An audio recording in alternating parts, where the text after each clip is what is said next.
Alright, kita dah 9, 7 minit lagi. Cikgu tak nak tunggu lama lah. Tunggu lama nanti terlebih masa pula macam selalu. Okay.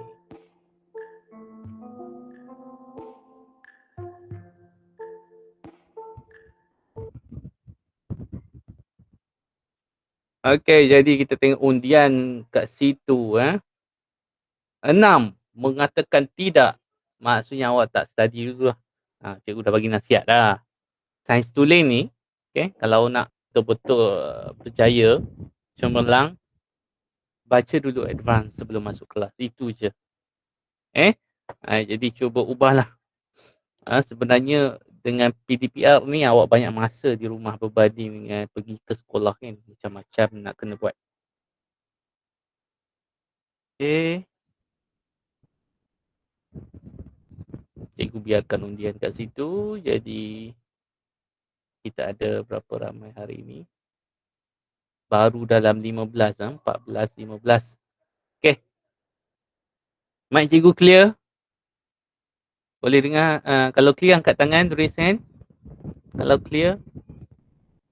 Alright, Alhamdulillah. Okay, terima kasih atas feedback. Okay, jadi hari ini kita nak sambung muka surat 167 sampai 173 buku teks lah. Penetralan. Okay, penetralan. Masih lagi bab 6, acid base dan garam. Subtopik 6.7, penetralan. Okay. Jadi Assalamualaikum warahmatullahi wabarakatuh semua. Kita mulakan dulu kelas kita dengan bacaan Ummul Kitab Al-Fatihah. Bismillahirrahmanirrahim. Alhamdulillahirabbil alamin arrahmanir rahim maliki yaumiddin. Iyyaka na'budu wa iyyaka nasta'in. Ihdinas siratal ladzina an'amta 'alaihim ghairil maghdubi 'alaihim waladdallin. Amin amin ya rabbal alamin. Okey, jadi apa yang awak perlu dapat hari ini iaitu standard pembelajaran atau nama dahulunya objektif pembelajaran. Okey. Yang pertama, cikgu dah sentuh sikit hari tu tapi kita akan tengok lagi sekali hari ini. Awak patut tahu menyatakan maksud peneutralan. Itu yang pertama. Maksudnya lepas habis kelas awak cek balik. Tahu tak menyatakan maksud peneutralan? Kalau tahu maksudnya dah capai objektif hari ini. Yang kedua, dapat menentukan kepekatan larutan yang tidak diketahui dengan menjalankan aktiviti pentitratan. Ini maksudnya dimakmal lah. Tetapi hari ini kita hanya tengok tayangan video sajalah sebab online. Okay, jadi pentitratan ini satu kaedah. Jadi tumpukan, lupa buka kamera. Tumpukan perhatian betul-betul masa cikgu nak cerita pasal pentitratan. Okey. Ada cikgu tak ada lag Tak ada lagging Maksudnya tak ada satu sangkut internet tu sebab slow hari ni internet. Ada clear je. Okey, clear Okey, alhamdulillah. Dan yang ketiga, menyelesaikan masalah numerical. Maksudnya pengiraan yang melibatkan peneutralan ada formula pula awak kena tengok kena hafal. Tapi mudah je, tak macam AdMath kan. Okey. So last week cikgu dah sentuh sikit pasal peneutralan. Okay, jadi peneutralan ni awak dah belajar dalam sifat asid. Sifat asid dan base. Sifat asid dan juga base. Kita tengok hari itu. Iaitu apa yang berlaku apabila asid ditindak balas dengan alkali ataupun base. Jadi cek balik, ingat tak takrifan alkali, ingat tak takrifan base. Cek balik. Okey, jadi peneutralan ni tindak balas keduanya, asid dan alkali, menghasilkan garam dan air. Lepas ni bab seterusnya kita akan belajar pasal garam pula, sambungan bagi asid base. Sebab dia ada kaitan.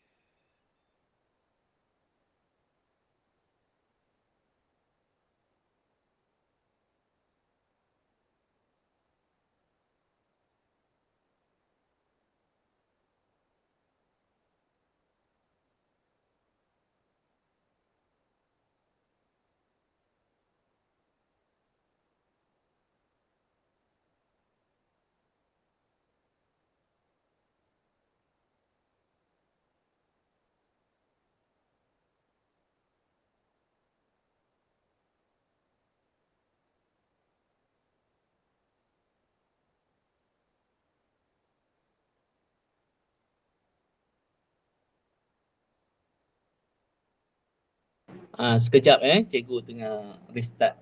Ini guna handphone ni. Saya tengah restart MPC punya.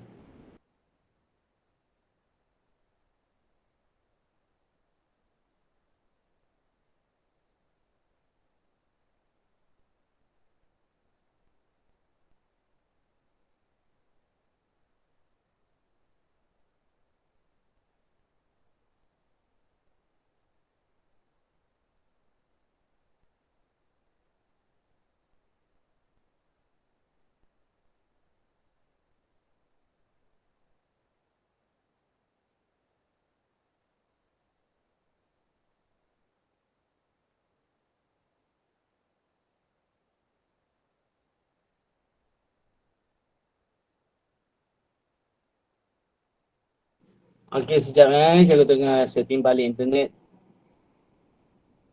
Sekarang cikgu tengah guna handphone. Hari ini gangguan sikit internet. Cikgu terpaksa buat hotspot sekarang. Sebab wifi tengah, tak tahulah, hari ni slow.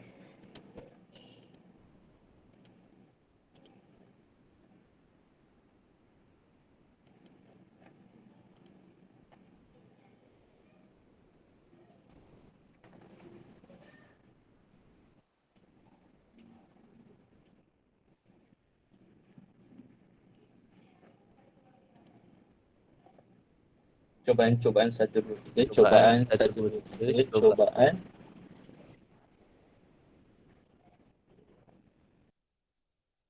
Testing 1, 2, 3. Okey. Kenapa kamera cikgu tak muncul? Alright.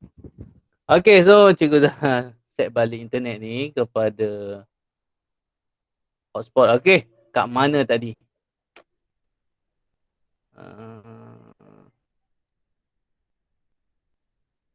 Mana tadi? Sini Ke tak muncul lagi? Oh, tak muncul lagi nampaknya. Baru muncul. Okey ke sekarang? Okey ke? Okey. Okey. Macam ni lah cabaran PDPR. Okey, jadi cikgu ulang balik. Okey, penyusulan penyusulan berlaku antara asid dan base, menghasilkan garam dan air. Jadi ini antara persamaan kimia. Okey, persamaan kimia dan juga persamaan ion yang terlibat. Jadi ada yang tanya hari tu, apa maksud persamaan ion cikgu? Sama tak dengan persamaan kimia? Okey. Kenapa cikgu nampak kat handphone ni tenggelam timbu? Ya. Okey, harap okey lah Okey, jadi contoh yang pertama, asid hidroklorik dengan NaOH, natrium hidroksida, menghasilkan garam. Inilah dia garam yang awak guna di rumah. Garam biasa yang kita guna di rumah itu namanya natrium klorida. Okay. So, hasil sampingan dia adalah air. Okay, air. Jadi, persamaan kimia, persamaan full. Penuh. Penuh antara asid dan base. Manakala persamaan ion, untuk penyusulan, awak just tunjukkan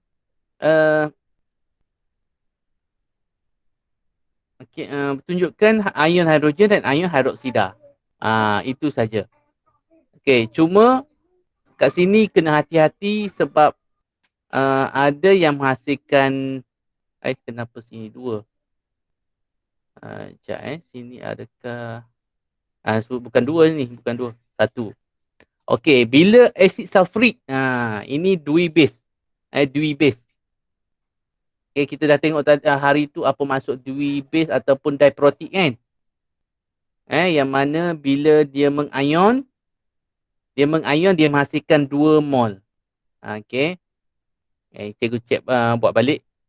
Asid sulfurik, bila dia mengion, dia menghasilkan, sebab ada 2 kat situ kan. 2. Jadi 2H plus dan juga SO4 2 minus. Jadi sebab tu ada 2 kat sini. Bilangan mol dia. Jadi persamaan ion menunjukkan ion-ion yang terlibat sahaja. Iaitu kat sini ion yang terlibat adalah ion hidrogen dan juga ion hidroksida. Okay, dalam bab kata 5 nanti awak akan belajar detail lah. Untuk kiraan haba semua. Okay, jadi ini adalah aplikasi penetralan dalam kehidupan seharian.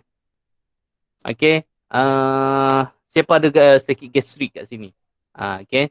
Mungkin awak yang sakit gastrik tu mungkin familiar dengan susu magnesia ni. Okay, dia diberi untuk meredakan sakit gastrik. Kenapa terjadinya sakit gastrik? Kerana lebihan asid hidroklorik dalam perut. Sebab tu dia pedih perut kan. Jadi doktor bekalkan ini dia. Bahan kimia yang dinamakan magnesium hidroksida sejenis base. Okay. Alkali lah, alkali sebab dia larut. Alkali meredakan sakit gastrik dengan menetralkan lebihan asid klorida dalam perut. Ini aplikasi dalam kehidupan seharian untuk perubatan. Lepas tu kesihatan rambut. Dalam shampoo kita ada alkali lemah. Pernah tak termakan shampoo? Rasa masam ke rasa pahit? Tertelan lah, bukan saja-saja makan shampoo. Rasa masam ke rasa pahit? Pahit. Pahit kan? Jadi pahit tu menunjukkan sifat sifat asid lah, sifat alkali lah. Walaupun shampoo tu perisa oren, tetap rasa pahit sebab dia alkali. Okay. Kalau asid, dia akan rasa masam. Okay.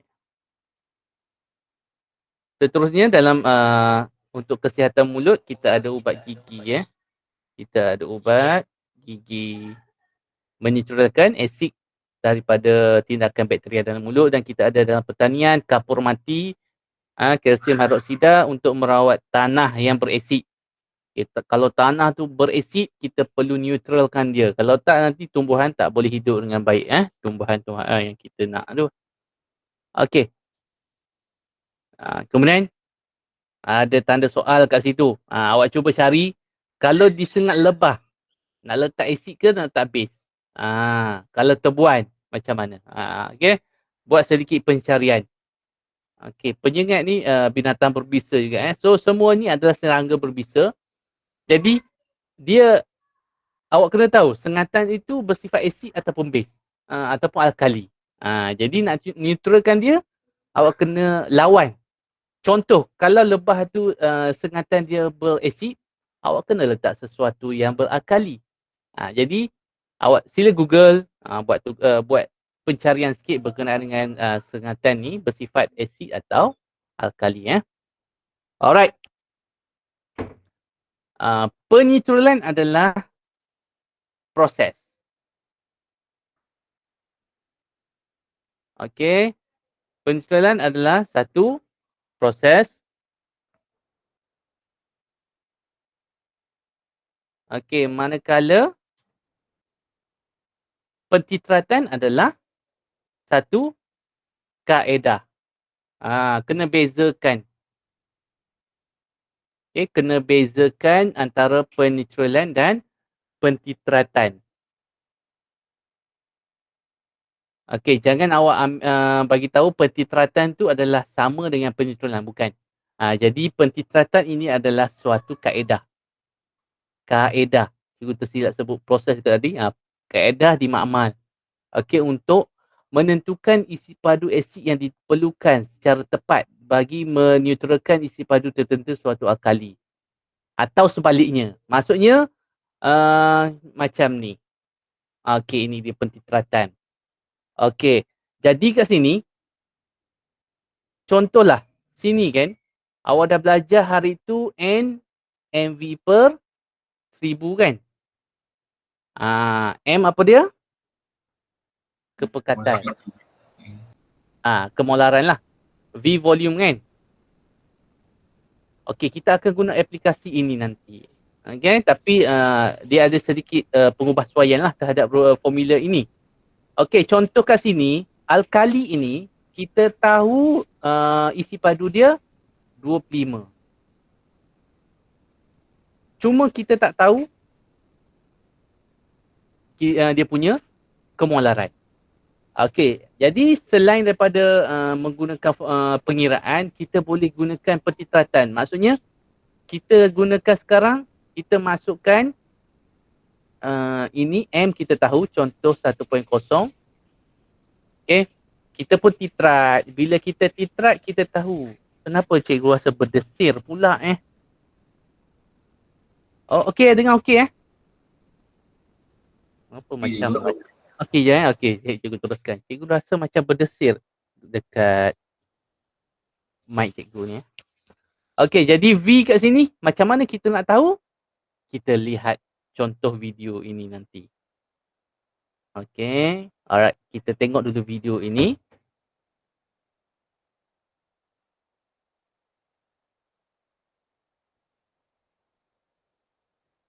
Okey, kita lihat. Cikgu share sekarang. A tab.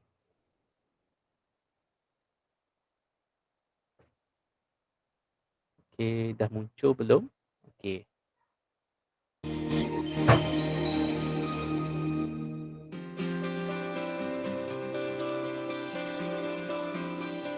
Hi, I'm Jared Hyman, an assistant professor of chemistry at Elon. This is the first term in the concentration of an unknown solution. Okey, jadi pentiteratan adalah suatu kaedah kuantitatif, maksudnya secara pengiraan lah, untuk menentukan kepekatan unknown solution. Maksudnya concentration of unknown solution called titrant. Maksudnya kita nak tahu kepekatan yang kita tidak tahulah. Okey, kita teruskan kepada kaedah dia. Okey. Jadi kita ada burette, kaki retot, clamp. So ini burette. It has a stopcock to regulate the flow of liquid. Notice that the markings on the burette go from lowest at the top to highest at the bottom. The ring stand and burette clamp are used to mount and secure your burette. Other materials you will also need include a small Okey, lepas tu kita ada corong turas kecil, a 125 milliliter kelalangkun. which works best for titrations. Perlu guna kelalangkun tak boleh guna beaker untuk pentiteratan. Or other glassware and minimizes spill hazards. A volumetric pipette Pipette, to transfer a known volume of analyte to flask. A wash bottle filled with the ionized water. isolate. A beaker or flask of titrant and of Okey. analyte. Kemudian inilah larutan yang kita nak buat titration lah.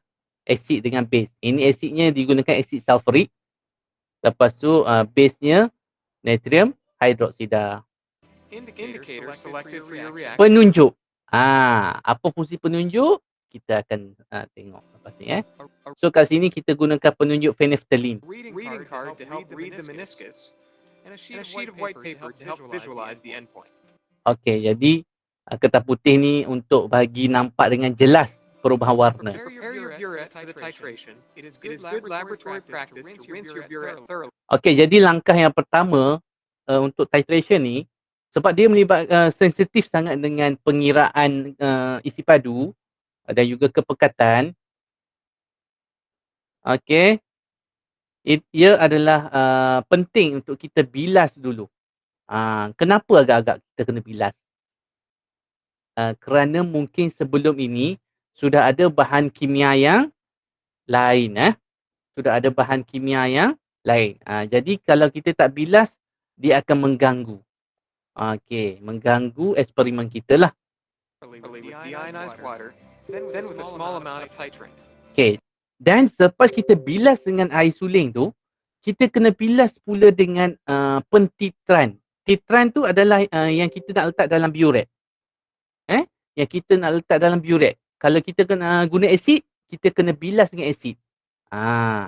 Okey, kita tengok. Dan kita buang. Ini kita buang. Kita tak nak guna. Then thoroughly clean your burette and repeat the rinse process. Lepas tu kita The bilas balik. accuracy of this technique is dependent on the titrant flowing into the flask and Okay, not kita bilas sticking balik to dengan the air burette. boleh. Yang ni kita tak nak tau. Ni hasil buangan lah maksudnya. Lepas tu kita letakkan burette itu. Ini kelangkun. Check to see the stopcock is in the closed position. Tutup ni stopcock. Insert the funnel into the top of the burette and fill with titrant almost to the top. Okey, dia bagi tahu tadi kita masukkan titrant kan. Titrant tu pentitran. Pentitran tu apa yang kita nak masuk, apakah yang kita gunakan untuk menentukan kepekatan larutan di bawah tu lah.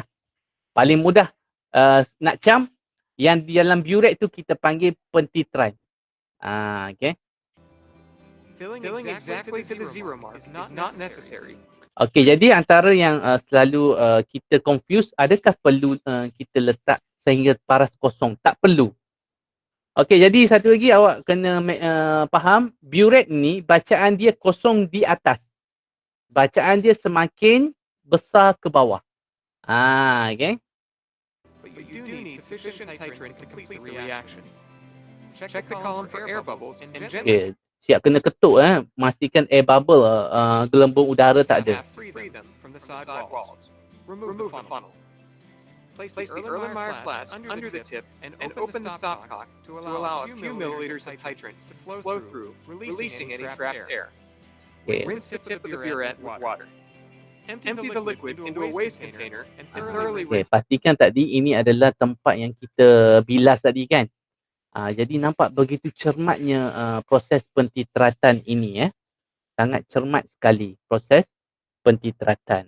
Jadi kat sini banyak langkah penjagaan lah.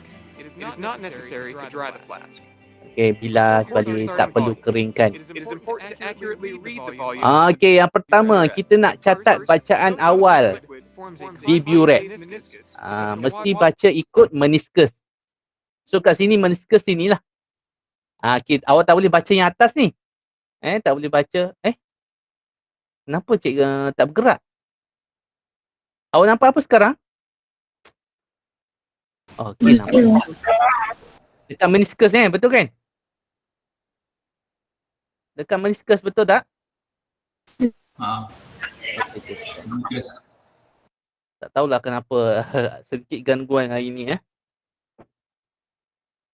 Okey, jap. Kita sama balik. Okey, jadi pastikan dibaca ikut aras meniscus. Awak dah belajar dalam fizik tak silap. Ralat parallax kan? Okey. Kemudian ambil bacaan itu. Ingat, tak semestinya mula dengan kosong. Jadi ambil saja bacaan awal ini. You should read the volume from the bottom of the meniscus at eye level. Secondly, Okey, jadi kat situ dia dah catat bacaan awal tadi 6.88. Okey. This burette indicates volume to the nearest 0.1 milliliters. With any graduated glassware, record the volume to one additional decimal situation. Record the volume to the nearest final place. Ini Use teknik the untuk volumetric baca. pipette to transfer the analyte to the flask. Add a few drops.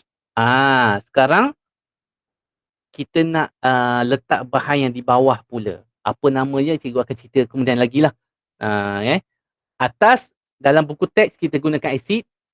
Kat bawah ni dalam buku teks kita gunakan base. Tapi dalam video ni bawah asid, atas base. Tak ada masalah. Dua-dua boleh. Okey, ini adalah penunjuk. Record this volume. Placing a piece of white paper under the Erlenmeyer flask may make it easier to detect the color change. Operating the burette requires two hands. One hand turns the stopcock, while the other hand swirls the flask. Okey, jadi kita gunakan dua-dua tangan. Yang pertama sebelah kiri ni kita gunakan untuk kontrol, mengawal bukaan burette ni. Satu lagi kita gunakan untuk goncang. Apa guna kertas putih ni kelas? Agak-agak. Untuk melihat dengan jelas perubahan warna kan? Okey. Practice turning the stopcock a few times to familiarize yourself with how quickly the flow starts and stops. It is common laboratory practice that the first titration is an estimate. Open up the Okey, dia bagi tahu. Biasanya titratan biar pertama tu macam kita nak praktis. stopcock Ah. and allow the titrant to enter the flask quickly. Continuously swirl the flask. As the volume of titrant in the flask increases, the color of the indicator appears, then disappears as you swirl. When the analyte becomes a colored solution, close the stopcock. Record the final volume of the burette. Subtract the initial volume Okey, from the ambil final bacaan volume. akhir. Bila ada perubahan warna. Perubahan warna cikgu akan cerita lagi. Sekejap lagi. Bila kita nak berhenti. Jadi kat sini, initial tadi 6.88, final 16.45. Okey, ingat dia bermula dengan kosong ke atas. Okey. Dan final 16. Jadi mestilah yang besar tolak yang kecil kan. Get the estimated volume of titrant.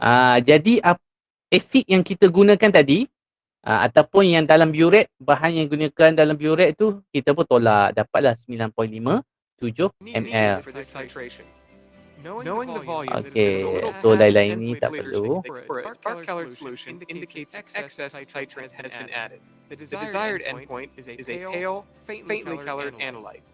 To reduce the risk of passing the endpoint, slow down the addition of titrant when flashes of color begin to appear in the analyte. Okey, dia bagi tahu bila awak nampak sedikit perubahan warna, awak kena slowkan bukaan ini.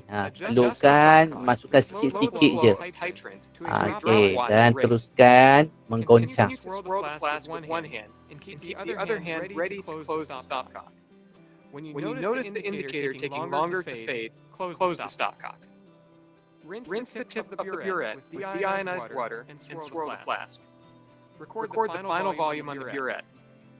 If the analyte remains faintly colored, then you have reached the endpoint. If the analyte Okey, so macam dia cerita tadi, sangat detail lah. Okey, jadi kita jalankan pentitratannya 3 kali. Okey. So at least awak nampaklah sedikit macam mana dijalankan pentitratan ini. Okey, kita sambung tengok slide. Jadi bila dah tengok video tu kita mungkin nampak sikit. Okey.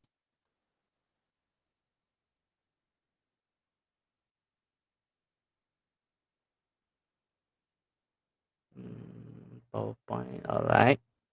Okey, ini dia. Ini dia kan. Okey. So rajah ini adalah susunan radar pentitratan larutan kalium hidroksida dengan asid sulfurik.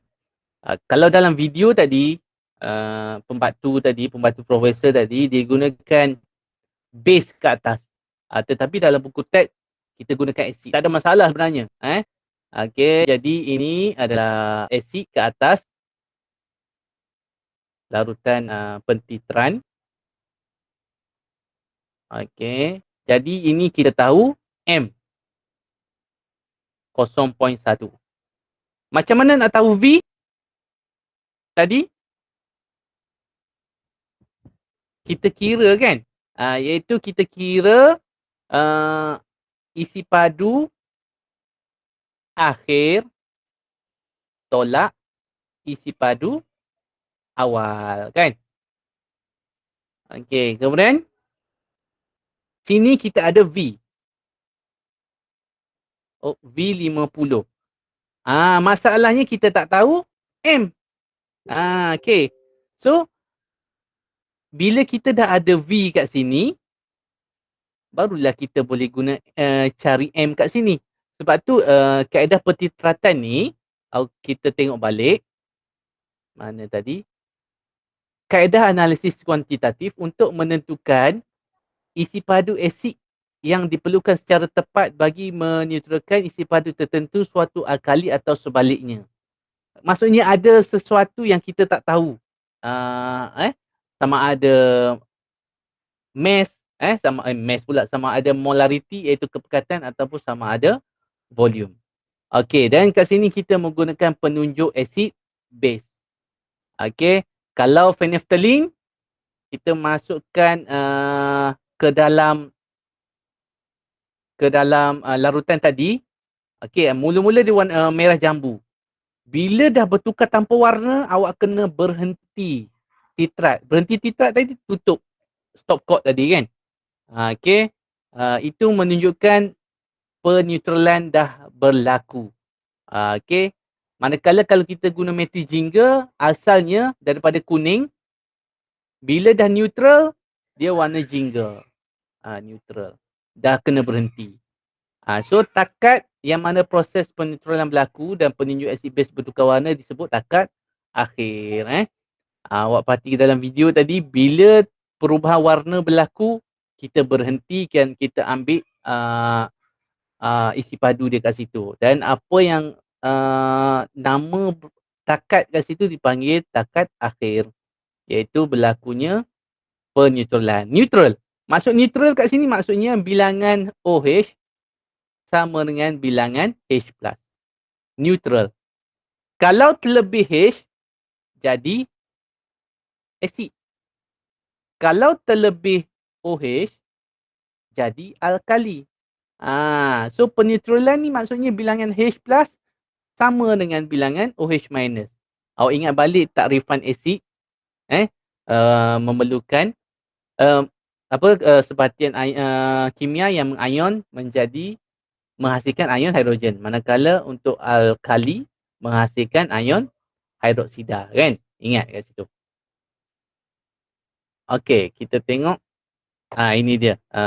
Phenolphthalein ni digunakan untuk mengesan kehadiran ion OH-. Okey. Bila ada kita masukkan phenolphthalein ke dalam base, dia bertukar jadi pink. Okey, cikgu tunjuk sikit video. Okey. Okey, ini dia. Boleh nampak tak?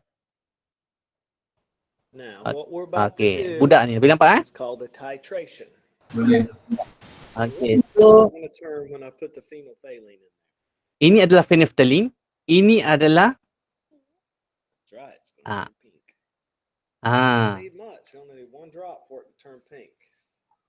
dia bertukar jadi warna pink. Now, go ahead and let's try to change its color. That's right. Careful now. There you go. That's good. Wait.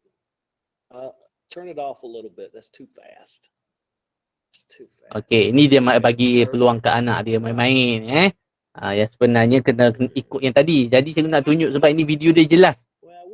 Warna pink ni. Now we had some sodium hydroxide in here. So kat bawah ni adalah sodium hydroxide, natrium hydroksida. Jadi phenolphthalein bila diletakkan, dititiskan dalam natrium hydroksida, larutan daripada tanpa warna jadi pink. And it's a base. That's why it turned pink when I put the phenolphthalein in there. And we're putting some hydrochloric acid in there. Atas tu adalah asid hidroklorik. All right, cut this off, honey. Cut that off. Now, do a little. Okey, apakah step penting yang budak ni sepatutnya buat tadi semasa pentitratan? Letak kertas putih. Goncang kan? Goncang kan? Goyang kan? Satu lagi penggunaan alat ni, dia guna dia sebab dia nak just nak main-main je kan? Nak tunjukkan perubahan warna ke anak dia je. Kita mesti guna kelalang kon. Cuma cikgu nak tunjuk kat sini perubahan warna je. Okey, dan dia kacau sebab budak. Okey. So sebab apa dah jadi Allah. Sebab apa dia dah tukar jadi tanpa warna? Sebab sebenarnya dia dah neutral. Larutan phenolphthalein dalam keadaan neutral dia tanpa warna juga. Okey, dia tanpa warna. Jadi penting kat situ kita titrat sikit-sikit. Bila nampak hampir tanpa warna, kena slow-slow. Sebab bila tanpa warna menunjukkan dah neutral.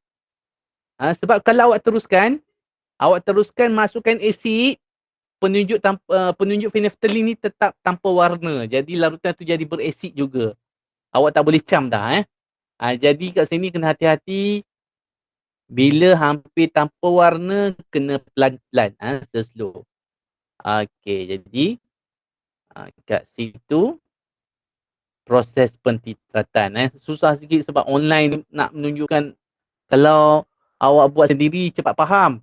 Jadi bila online ni itulah cabaran dia, terpaksa tunjuk video kan, nak imaging lagi jadi kat sini dalam menyelesaikan masalah pengiraan, kita nampak tadi kita ada V, kita ada M untuk kedua-dua bahan kan, sama ada acid atau base. Jadi sini kita ada kaedah-kaedah untuk pengiraan. Yang pertama mesti tulis persamaan seimbang, itu perlulah. Dalam kimia, first step dia untuk pengiraan mesti persamaan kimia seimbang. Lepas tu tulis maklumat daripada soalan di atas persamaan. Okey. Lepas tu kira bilangan mol. Lepas tu kita kena gunakan formula ini. Okey. Formula ini Ma, nampak A acid, B base. Okey, jadi awak ingat atas acid A dulu baru B. Jadi awak dah faham itu MV kan? Per 1000. So benda samanya sebab kita sekarang melibatkan larutan, kita ada kepekatan M, kita ada V. Jadi untuk peneutralan awak mesti guna formula ini untuk mudahkan. Untuk memudahkan tau. Okay. Kalau tak awak jadi susah bila nak kira guna kaedah stoichiometry. Jadi ini formula memudahkan pengiraan awak. Kita tengok contoh. Alright. 50 cm padu larutan natrium hidroksida 1 mol kepekatan dia dineutralkan oleh 25 cm padu asid sulfurik. Kira kepekatan asid sulfurik dalam mol cm padu. Okey, first kali mesti buat apa kelas? First step dia tadi apa? Cari bilangan mol. Mana boleh kira bilangan mol lagi? Persamaan kimia seimbang. Okey. Tapi andai kata awak kira bilangan mol, awak terus dapat 1 markah. Sebab untuk kiraan mol dapat 1 markah. Cuma lain-lain tak dapat lah. Sebab apa pentingnya buat persamaan ni kita tengok. Okey, sekarang kita gunakan asid sulfurik. Apa formula natrium hidroksida? Na. Apa hasil dia kelas? Garam dan air. Air. Cikgu dah tunjuk air tu. Cikgu dah tunjuk belum garam? So macam dah tunjuk dalam tidak balas asid base itu kan? Okey, awak just gantikan Na ni, gantikan hidrogen kat sini. Logam, ion logam akan gantikan ion hidrogen kat sini. Jadi Na dia akan ganti tempat H. Cuma kat sini awak kena hati-hati sebab SO4 adalah 2 minus. Ini plus kan? Jadi 2 awak perlu turunkan di sini. Perlu turunkan di sini. Itu yang kena hati-hati sikit. Okey, jadi kena balancekan. Balancekan, letak Na ada 2 kan? Maka sini 2. Nampak?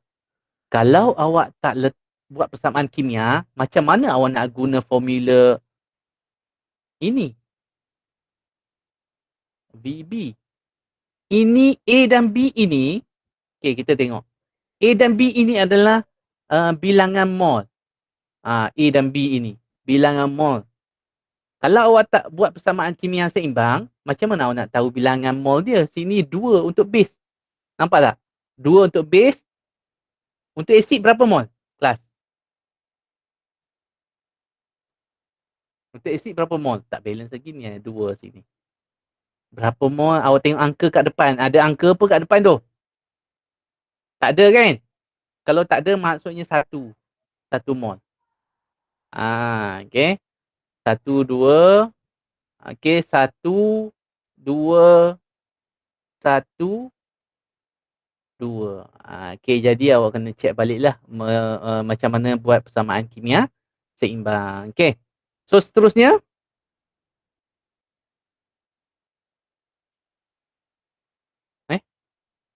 Belum ada. Okey. Jadi seterusnya macam mana? Okey, jadi kita cuba gunakan formula tadi, dia nak kepekatan asid sulfurik kan? Dia nak kepekatan asid sulfurik. Jadi awak gunakan formula MaVa Mb V. Kepekatan asid berapa? Kita nak cari. Volume asid berapa kelas? Volume asid? Patut awak catat tu tadi ni. Ni kan? VA. Ni VA.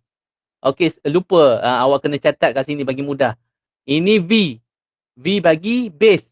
Ini adalah M. Kemolaran bagi base. Yang kita nak cari MA kat situ. Jadi MA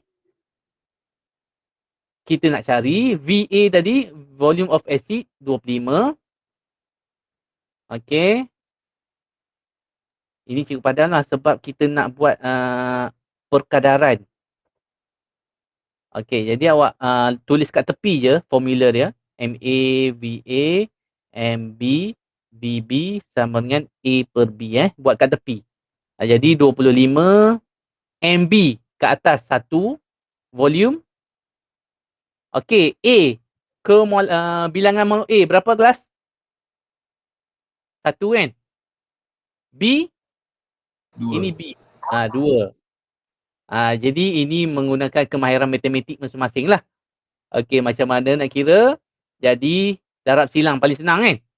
Jadi 50 MA sama dengan 50 darab silang paling senang. Berapakah MA? Kemolaran untuk asid? Ada yang boleh congak? Berapa? 1. Jangan tulis 1 saja. 1 mol dm padu. Jadi ini adalah bagaimana mengira menggunakan formula. Lagi mudah tau. Kalau cikgu tunjuk kaedah pengiraan biasa, cikgu buat kat tepi ni lah. Okay, kita comparekan. Okay, kita comparekan yang cikgu buat pen. Okay, jadi pertama sekali awak kira macam siapa tadi jawab, kira bilangan mol kan? Bilangan mol mestilah kita tengok yang kita tahu, iaitu kita tahu base. Okay, kita tahu adalah base. Base adalah MV 50 darab 1 per 1000. Berapa? Cuba kira. 50, 5 per 100. 1, 2. 0.05, betul tak? Betul. Okey, jadi dapat ini 1 markah. Okey? So, andai kata tak buat persamaan kimia apa ke, dapat 1 markah je lah kira bilangan mol. Lepas tu, kena buat stoikiometri. Stoikiometri ni maksudnya dari persamaan. Kita nak sekarang kepekatan asid sulfurik. Jadi awak kena bandingkan asid sulfurik dengan NaOH lah. Dari persamaan 1 mol H2SO4 nisbah dengan 2 mol. Jadi disebabkan bilangan mol untuk NaOH tadi 0.05. 2 bahagi 2, 1. Jadi berapakah bilangan mol asid sulfurik? Berapa? 1, 2. Kalau sini 0.05, bahagilah 2. Dapat berapa ni? Sini. Perkadaran. 0.05. 0.025 kan? Betul. Ini baru asid sulfurik. Lepas tu awak ganti balik dalam formula. Jadi formula N MV per 1000. Jadi panjang kerja dia. Jadi bilangan mol 0.025 bersamaan dengan M. Kita nak cari. V tadi berapa V acid? V acid adalah 25 per 1000. Okey, cuba awak kira. Jadi 25 darab 1000, 1, 2, 3. Jadi dapat M sama dengan 1 juga. Awak nampak ada 2 kaedah. Yang pertama, yang kedua. Mana lagi mudah?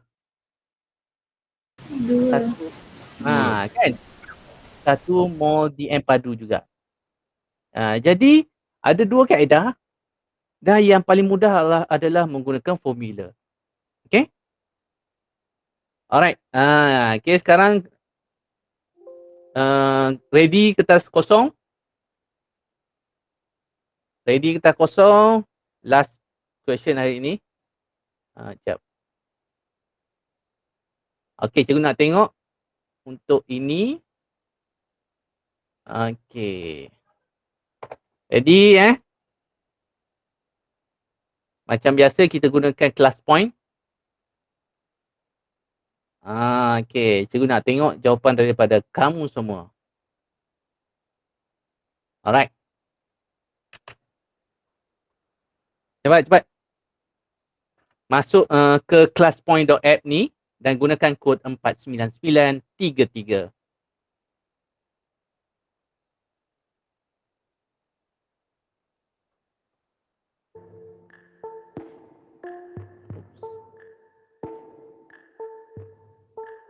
Okay, 30 saat sudah berlalu.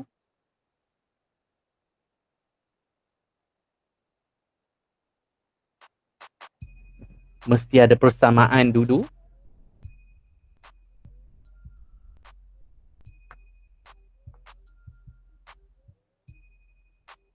Hanya seorang baru masuk. Siapa yang dah masuk? Anik Haikal. Tapi belum submit lagi. Lain-lain pergi mana? Okay, cikgu tunggu jawapan. Come on. 3 kelas bergabung. Takkan seorang pun tak ada wakil.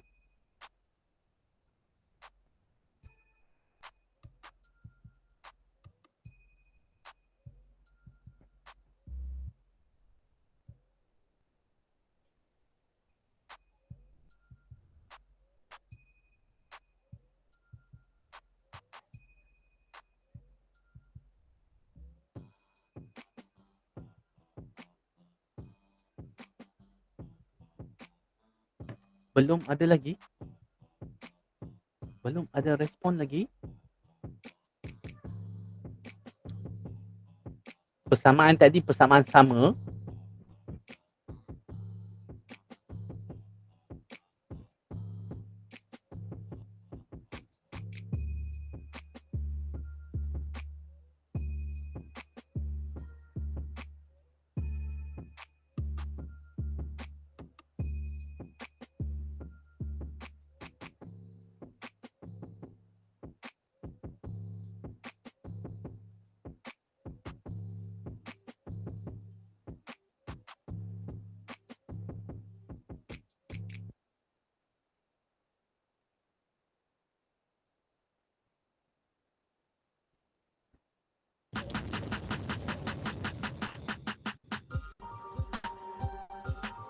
Okey, nampaknya tak ada lagi.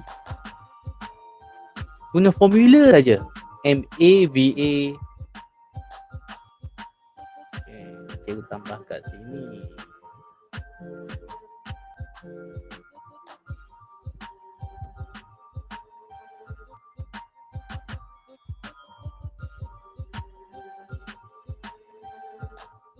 Anik Haikal je masuk tapi belum ada lagi. Ada masalah ke yang lain-lain? Cuba respon sikit. Ada yang mencuba ataupun hanya menunggu saja? Siapa tengah mencuba sekarang? Tak ada jawapan juga. Siapa yang angkat tangan tadi? Okey, jadi cikgu tunggu. Cikgu nak juga jawapan tu Kalau tak boleh nak nilai awak faham ke tak faham? Pastikan ada sekurang-kurangnya satu jawapan cikgu nak tengok ni. Kita dah 957 dah.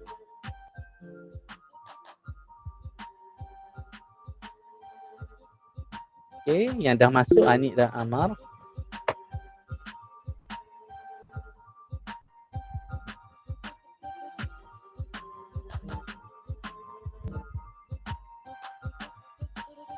Okey, ada satu submitted. Anik Haikal.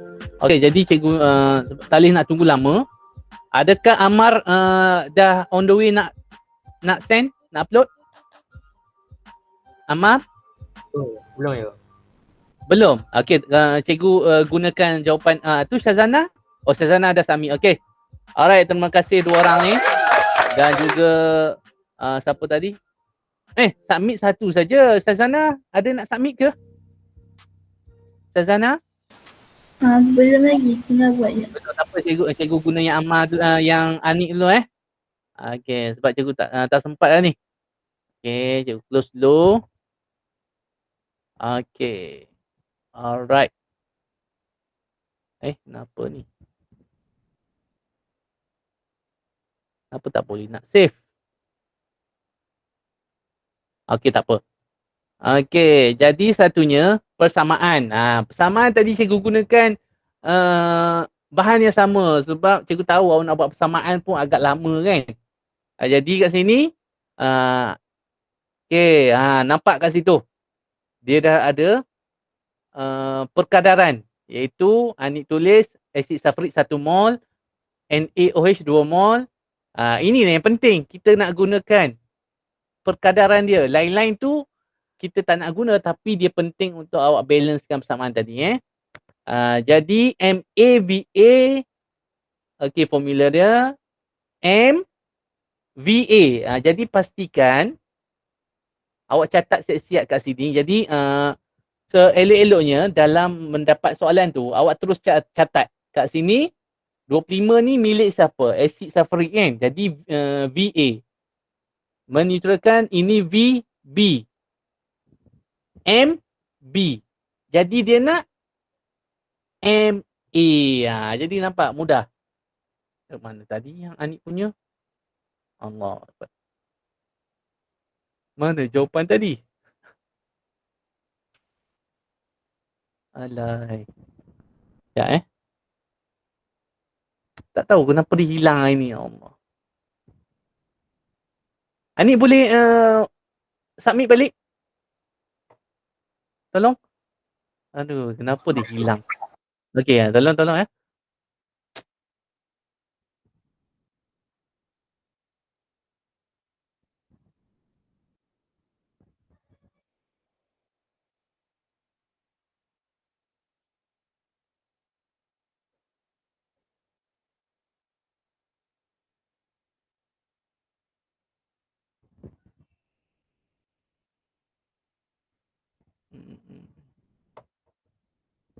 Okey, terima kasih. Oh, cikgu buat macam tu patutlah tadi. Okey, silap step tadi. Okey, macam ni. Alright. Jadi ni dah buat tadi. Betul tak dia masukkan nilai-nilai dia tadi? Kita ada VA. VA K25. Ini VA lah 25. Betul. Mana perginya? Okey, VA betul.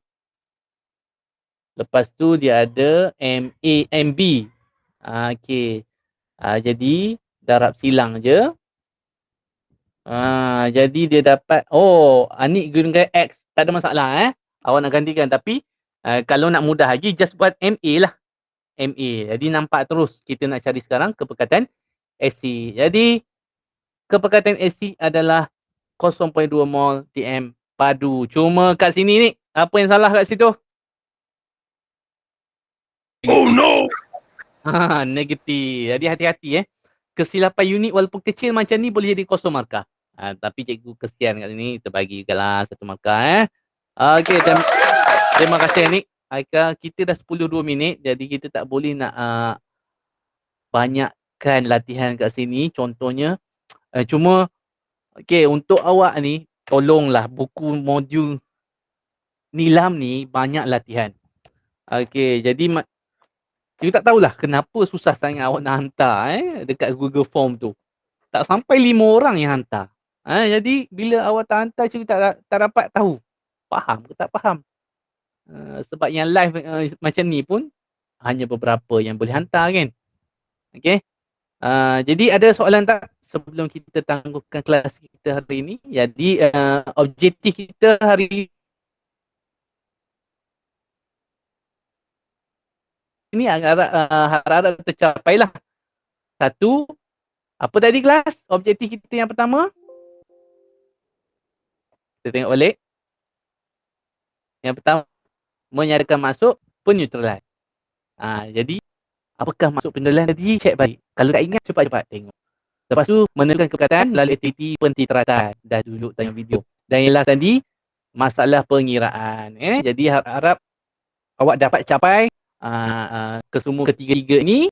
Kalau tak, awak kena ulang kaji lah dalam buku nilam ini. Cikgu akan bagi muka surat berapa. Okey, ada apa-apa soalan? Kelas? Cikgu. Exam Ya, nanti objektif itu ataupun ada soalan? Ada struktur juga. Ada struktur juga. Ada struktur sedikit. Banyak objektif lah. Okey, lain? Mesti soalan exam yang popular selalunya. Lain-lain? Ada tak? Kita dah 10-3 minit. Tak ada? Cikgu, formula kena hafal ke? Formula memang kena hafal. Dia bukan macam admit. Admit dia bagi. Masuk sampai bab awal acid base lah. Okay. Masuk sampai acid base, takat mana yang awak belajar. Okay. Yang tak belajar tu, tak masuk lah. Okay, soalan lain? Tak ada? Kalau tak ada, kita tangguhkan kelas kita dengan bacaan tasbih kafarah dan surah. Wal 'asr subhanakallahumma wa bihamdika asyhadu an la ilaha illa anta astaghfiruka wa atubu ilaik. Wal 'asr innal insana lafi khusr illa alladhina. Okey. Terima kasih kelas. Assalamualaikum warahmatullahi wabarakatuh. Kita jumpa lagi lepas cuti sekolah. Okay, sama-sama.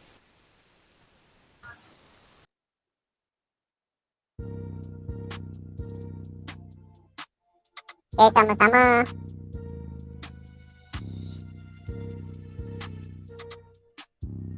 Waalaikumsalam.